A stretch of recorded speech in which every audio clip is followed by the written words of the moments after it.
एक बार एक राजा था। उसके राज्य में सभी अच्छे से चल रहा था। उस राजा ने अपने सैनिकों को बढ़ाने के लिए बहुत मेहनत की थी। तलवारबाजी, खेलकूद और शासन कला, ये गुण तो सभी राजाओं में होते ही हैं, लेकिन इस राजा को इसके अलावा एक और भी शौक था। वह था कालीन बुनना। ये गुण हर किसी राजाओं में नहीं मिलता।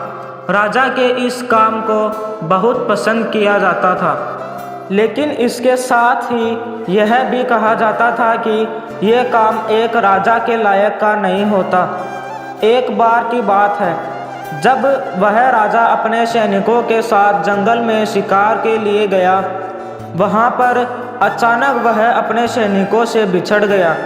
राजा को अकेला देख वहाँ के डाकुओं ने उस पर हमला बोल दिया और उसे बंदी बना दिया। राजा के पास से कुछ नहीं मिलने के कारण डाकुओं ने राजा को मारने का निर्णय किया। इस पर राजा को एक नियुक्ति सूझी। राजा ने डाकुओं से कहा कि यदि तुम मुझे कालीन बुनने का सामान ला दो तो मैं तुम्हें इस राज्य के राजा से 100 सोने के सिक्के दिलवाऊंगा। इस पर डाकू मान गए। राजा को कालीन बुनने का सामान दिया गया। राजा ने कालीन बुनना शुरू किया। जब ये कालीन पूरा बुन दिया तो इसे राजभवन में भेजा गया। वहाँ पर रानी इस कालीन को देखकर राजा के काम को पहचान गई और उसमें लिखे राजा के संदेश को पढ़ लिया। राजभवन में आए डाकुओं को पकड़ लिया गया और राजा को जंगल से छुड़वाया गया। राजा के अपने हाथों के इस हुनर ने राजा की जान बचा ली। जीवन का परीक्षण। बाज पक्षी के बचपन की शुरुआत बहुत ही मुश्किल से होती है। बाज पक्षी को बचपन में ही ऐसी ट्रेनिंग दी जाती है जिससे वह अपने जीवन में बड़ी बड़ी मुश्किलों से भी आसानी से सामना कर पाते हैं। जब किसी भी पक्षी का बच्चा पैदा होता है तो वह कम से कम 1 महीने तक तो अपने माता पिता पर निर्भर रहता ही है। वह अपने खाने पीने से लेकर जब तक चलना नहीं सीख जाता तब तक वह अपने माता पिता की नज़र में रहता है। लेकिन बाज पक्षियों में ऐसा नहीं होता। बाज पक्षी सबसे उल्टा चलते हैं। जब एक बाज मादा अपने बच्चे को जन्म देती है तो उस समय से ही उसके बच्चे की ट्रेनिंग शुरू हो जाती है कि उसे अपने जीवन में कैसे संघर्ष करना है। पैदा होने के कुछ ही दिन बाद बाज के बच्चे का प्रशिक्षण शुरू हो जाता है।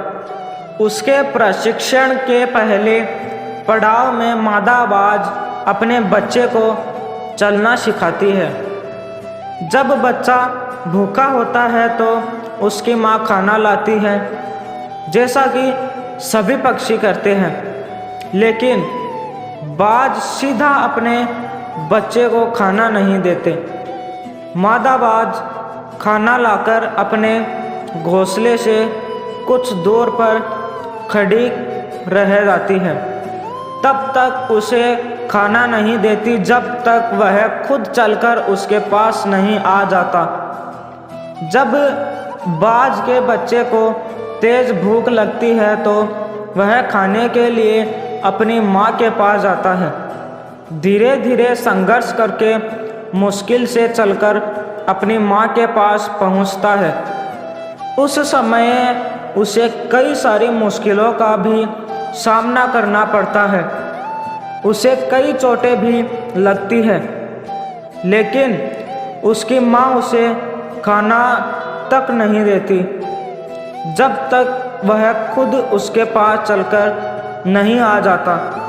उसकी माँ कठोर दिल रखकर सिर्फ उसके पास आने का इंतज़ार करती है, उसे कोई मदद नहीं करती है। जब वह चलना सीख जाता है तो दूसरा पड़ाव आता है। यह पड़ाव उसके लिए बहुत ही मुश्किल होता है। इसमें मादा बाज अपने बच्चे को अपने पंजों में पकड़कर उसे खुले आसमान में ले उड़ती है। अपने बच्चे को पंजों में दबाकर वह लगभग 12 से 14 किलोमीटर ऊपर तक ले जाती है और वहाँ से उसे छोड़ देती है। तब वह बच्चा नीचे गिरने लगता है और वह उसे देखती है। जब उसका बच्चा 1 या 1.5 किलोमीटर तो बच्चे को डर लगने लगता है कि वह अब मर जाएगा और अपने पंख फड़फड़ाने लगता है। उड़ने की पूरी कोशिश करता है, फिर भी वह उड़ नहीं पाता। तो मादा बाज उसे झट से आकाश में ही पकड़ लेती है और उसे ज़मीन पर गिरा देती है। ऐसा उसकी माँ तब तक करती है जब तक वह पूरी तरह से उड़ना नहीं सीख जाता। इस प्रकार से एक बाज के बचपन की शुरुआत होती है और उसे इस कठिन प्रशिक्षण को करना पड़ता है।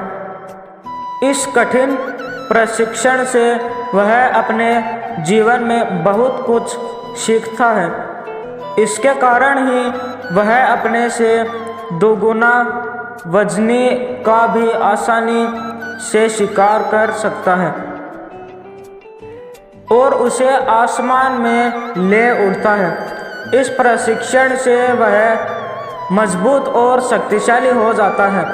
हमें बाज के इस प्रशिक्षण से जीवन में बड़ी सीख मिलती है कि हर व्यक्ति, जानवर या पक्षी अपने बच्चों से बहुत प्यार करता है। इसका मतलब ये नहीं कि वह उसे अपने पर ही निर्भर रहने दे। उसे ज़िंदगी में मुश्किलों का सामना करना भी सिखाए, जिसके कारण वह अपनी प्रतिभा दिखा सके और अपने एक बेहतर व्यक्तित्व कायम कर सके। हमेशा अपने बच्चों को ये ही सिखाए कि जिंदगी का दूसरा नाम ही संघर्ष है। अपने जीवन में यदि कुछ भी हासिल करना है तो संघर्ष करना ही पड़ेगा। वीडियो अच्छा लगा हो तो लाइक करें, सब्सक्राइब करें और अपने दोस्तों में शेयर करें।